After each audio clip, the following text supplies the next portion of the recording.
Get into item number 1, action item, General Superintendent's recommendation, the bids. Bruce? Contract 2129, water main point repair, water service connection, water valve and fire hydrant replacement, various sites throughout Owens Parish. This is a bid that was received and recommended for award to the second low bidder. The first low bidder had irregularities in their bid and was challenged. Low bidder was the original low bidder was Brady Crawford at $870,683.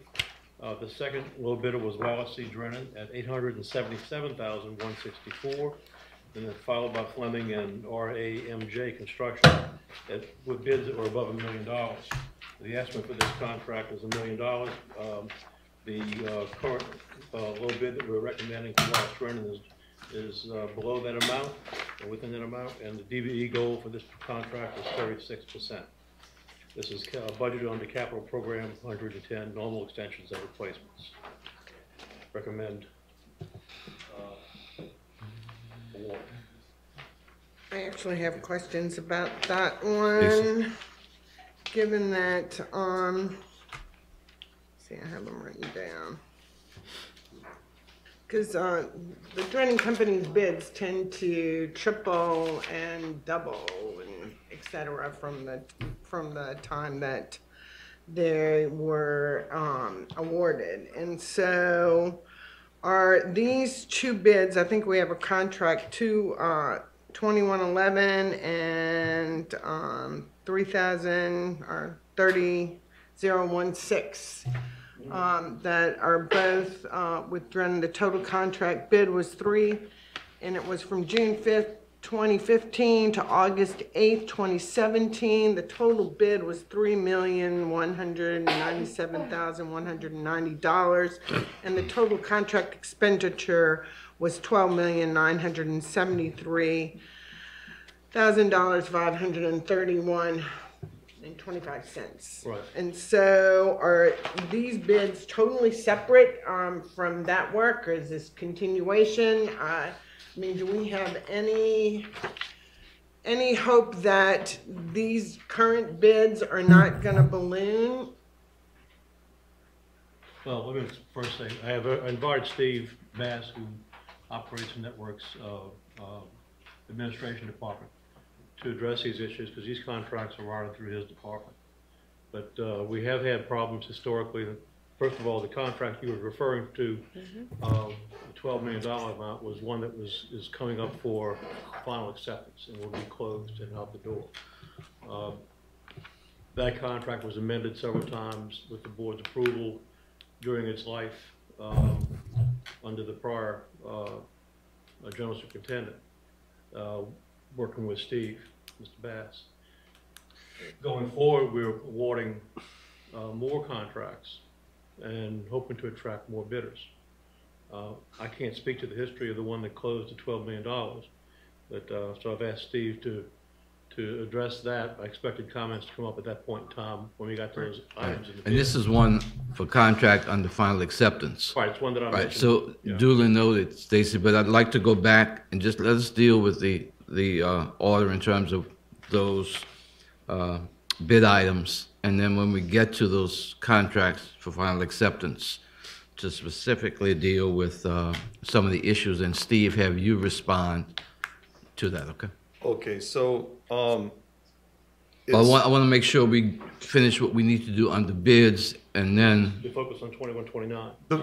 the best I can do to answer that question is to say that it's speculative as to whether or not there would be any change orders required for this contract, but this is a reactive maintenance contract. So if change orders would be required in the future, that would be associated with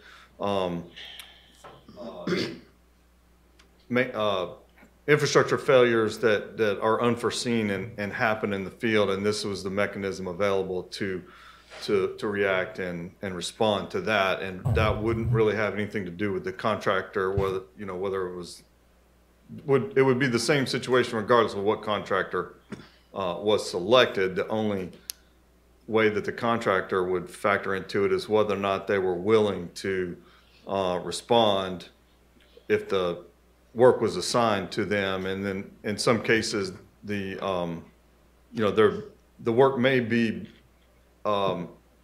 require items that are not bid items, and there might be some changes that have to happen, and then we are reliant on the contractor to,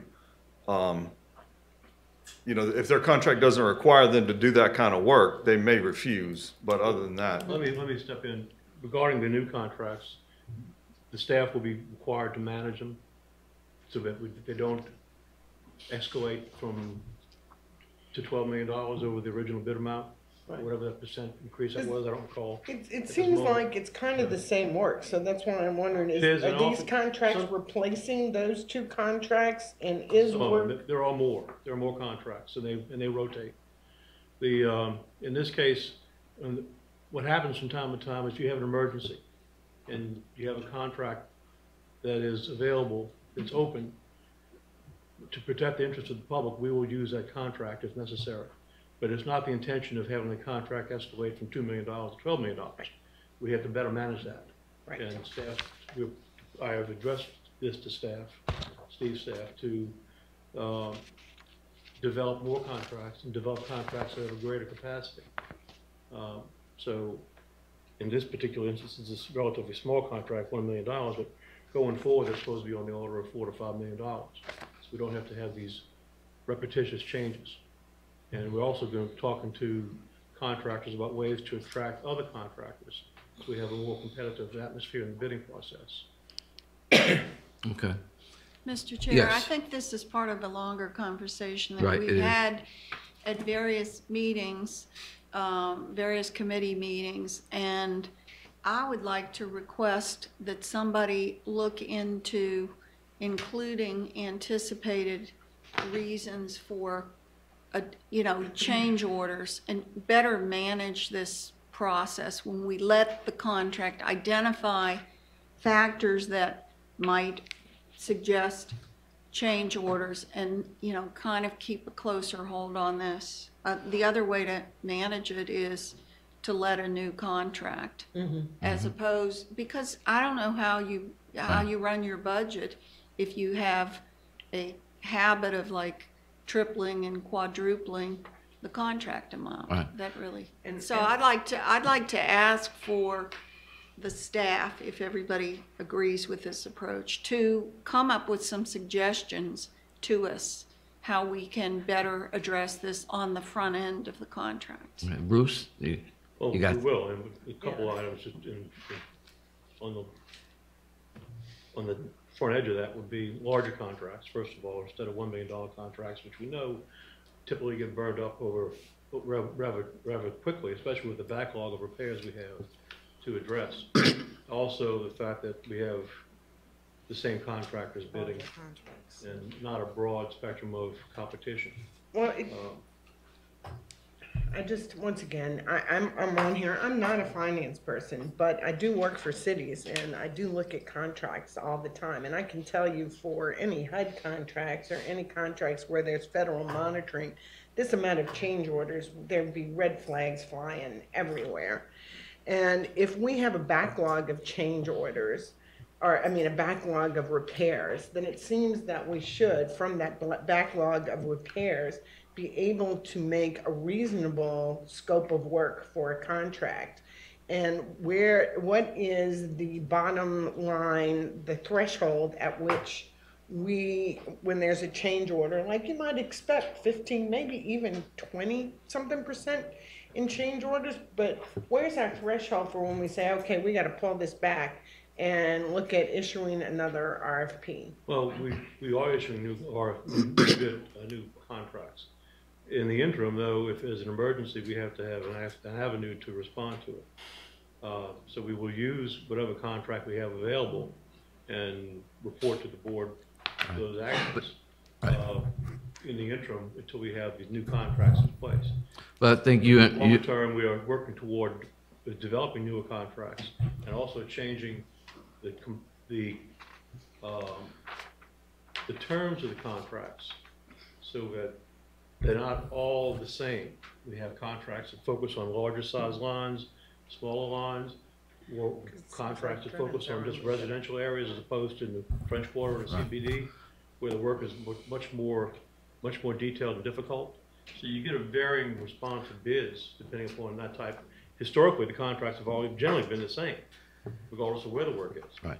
We're But, looking at things like this right now. right. But I think the point is you've heard the comments, you and Ron Oh, yeah. and staff have heard the comments from Ms. Gleason and Ms. Koch. So I think within a period of between now and our next meeting, you should be able to come back with what has been suggested to present to us in terms of how to address this. Right. Fair enough? I think one of the things that we may need to look at in terms of a board is coming up with a policy that has parameters with defined thresholds to say something specific.